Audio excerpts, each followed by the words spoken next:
Juhan Liivi kogutud teoksed. Esimene Anne. Toimetanud Friedebert Douglas. Juhan Liiv enesest ja teistest.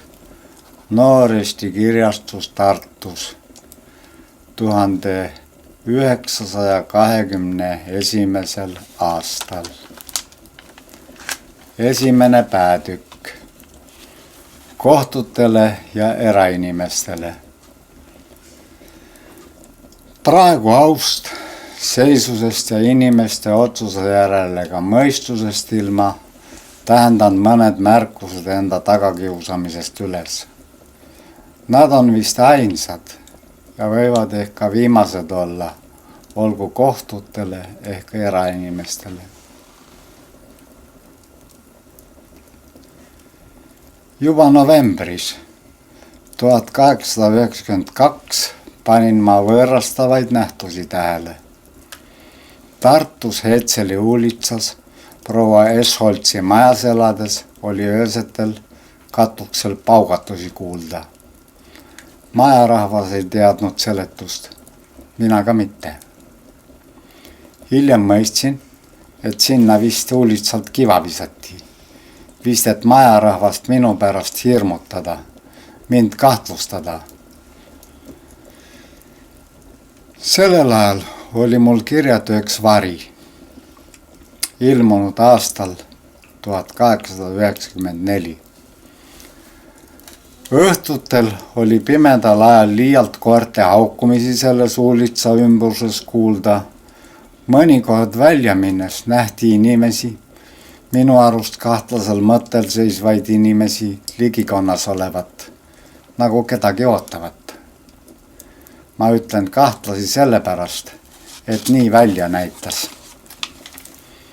Et need inimesed, üks meesterahvas näituseks, siin mitte kodused ega nende kodu ligidal ei võinud olla.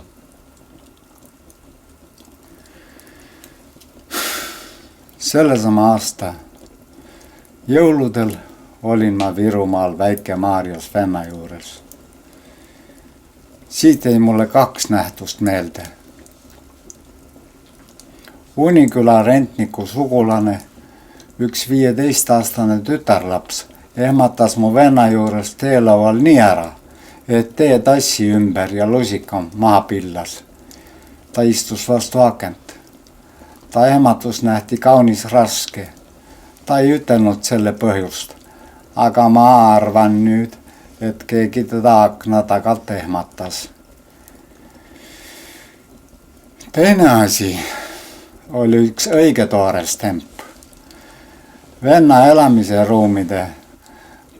Vennas oli koolmeister. Eeskoda oli ühel õhtul inimese roojaga ära reostatud. Vot nii, jaanuarikuu lõpus viibisin jälle Tartus Postimehe abilise Prantsu juures Kivi uulitsal majas number 15. Ma olin 2 vahel, kas veel ajalehe töösse hakata või erakirjaniku elu elada. Vari kohta oli trükikoja otsus ka tulemata. 10 lugu masina alt välja pääsemine venis ka pikale.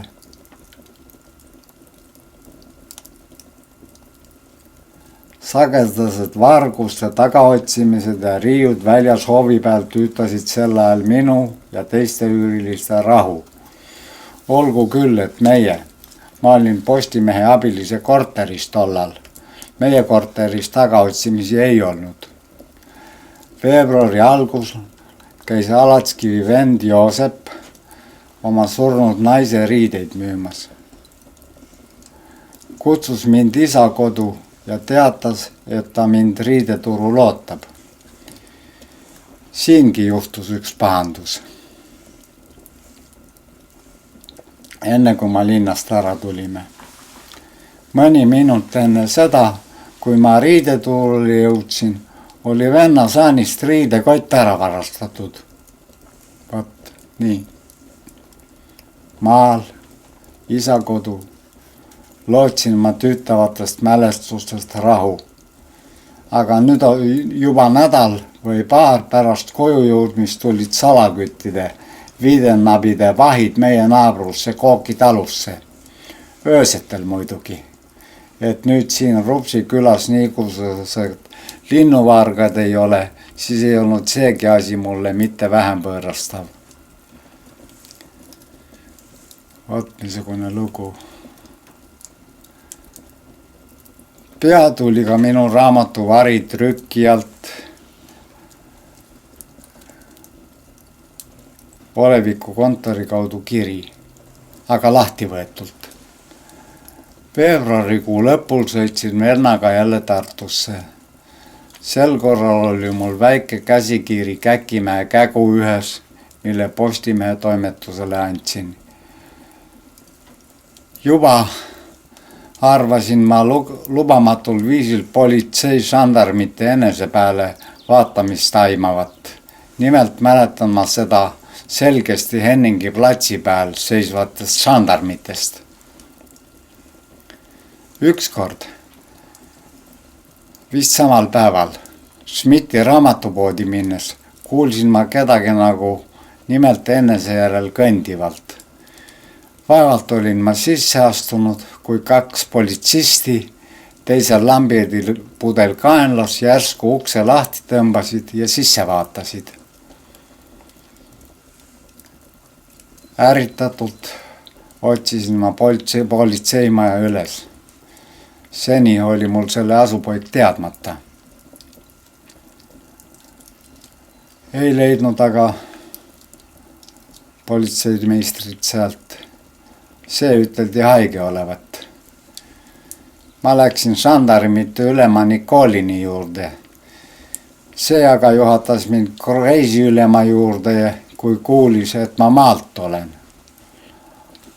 Aeg kippus õhtu poole. Ka reisipolitsei asukoht oli mulle teadmata. Viimati leitud oli rääkimise tund lõppenud.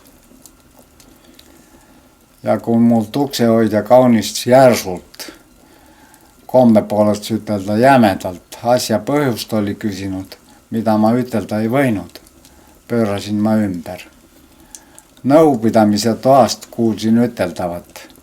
See on seesama noormees, kes täna enne lõunat politseis käis. Hääl oli pilkav, niisugune, nagu ühest rumalast inimesest ehk lollist teost keegi teisele kõneldavalt kuuldes kõneleb. Häält ma tundsin. See oli lauanõunik Jakobson. Siit läksin ma politseimeistri elukorterisse Paulun Kroningi majasse. Ometi pöörasin ma, kui üks naisterahvas helistamise peale ukse avas ja minule ütles, kas ma politseimeistri haiguse pärast mitte homme ei võiks tulla. Ka sealt tagasi tulin.